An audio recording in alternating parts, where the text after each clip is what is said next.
সম্প্রতি সাবেক ফ্যাসিস্ট প্রধানমন্ত্রী হাসিনার ছেলে সজীব ওয়াজেদ জয় আমেরিকার নাগরিকত্ব নিয়েছেন, তাও আবার এমন সময়ে যখন বাংলাদেশে আওয়ামী লীগের কার্যক্রম নিষিদ্ধ করা হয়েছে।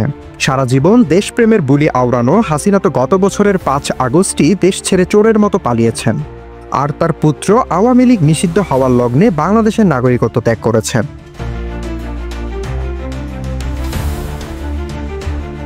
এবার জয় আসতে যাচ্ছেন ভারতে তার মা বাংলাদেশের সাবেক ফ্যাসিস্ট প্রধানমন্ত্রী হাসিনার সাথে দেখা করতে, এমনটি জানা গেছে ভারতীয় কিছু গণমাধ্যম সূত্রে। এর মধ্যে আবার নির্ভরযোগ্য কিছু সূত্রে জানা যায় জয়ের ভারত সফরের চাঞ্চল্যকর কিছু কারণ।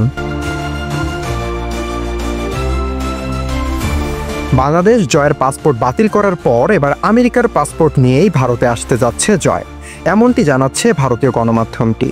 হাসিনা দেশ ছেড়ে পালানোর পর বিগত 9 মাসের মাথায় এবারই প্রথম দেখা হবে মা ছেলের। বাংলাদেশ নিয়ে আর আসন্ন জাতীয় নির্বাচন বানচালের চেষ্টায় মা ছেলের মধ্যে হবে গোপন সলা পরামর্শ। সেখানে উপস্থিত থাকবেন হাসিনা কন্যা পুতুল। শুধু তাই নয়, ভারতে পালিয়ে থাকা আওয়ামী লীগের সাবেক সব এমপি মন্ত্রীদের মিলন মেলা হতে যাচ্ছে দিল্লি, এমনটি জানা যাচ্ছে নির্ভরযোগ্য সূত্রে। এছাড়াও এতে অংশ নেবেন বিশ্বের অন্যান্য দেশে পালিয়ে থাকা ফ্যাসিস্ট আওয়ামী লীগের নেতাকর্মীরা। বর্তমান অন্তর্বর্তী সরকার প্রধান ডক্টর মোহাম্মদ ইউনূসের ঘোষণা অনুযায়ী এবছরের ডিসেম্বরে না হলে আগামী বছর জুনের মধ্যে জাতীয় নির্বাচন হবে। 24-এর গণহত্যার বিচার না হওয়া পর্যন্ত আওয়ামী লীগের কার্যক্রম নিষিদ্ধ করায় এতে অংশ নিতে পারবেন না বিগত 16 বছর হাসিনার নেতৃত্বে দেশকে চুষে খাওয়া আওয়ামী লীগ। আর এতেই যেন এখন ফোসকা পড়ছে হাসিনার শরীরে।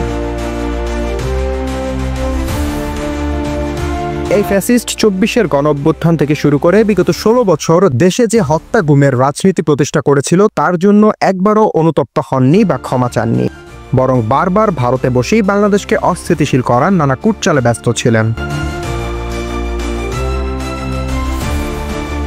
আর এখন কট্টর ইসলাম বিদ্বেষী মোদির দেশে বসেই নয়া ষড়যন্ত্রের পায়তারা করছেন হাসিনা। তার প্রধান টার্গেট বাংলাদেশের আসন্ন জাতীয় নির্বাচন বানচাল করা। ইদানিং আবার মাঝে মধ্যে রাজনীতিতে দেখা মেলে স্বৈরাচার হাসিনার দোসরদের, যাদের অনেকেই মিছিল বের করার চেষ্টা করে গ্রেফতারও হয়েছেন। হাসিনার দোসররা এর আগেও অনেকভাবে চেষ্টা করেছে দেশকে অস্থিতিশীল করার, কিন্তু তাতে সফলতা পায়নি কোনোভাবেই। এবার মা ছেলের নতুন ষড়যন্ত্র রুখে দিতে প্রস্তুত ছাত্র জনতা। হাসিনা বোধহয় ভুলেই গেছে জুলাই আন্দোলন আবারও মাথা তুলে দাঁড়ানোর চেষ্টা করলে 24 ফিরে আসবে বারবার।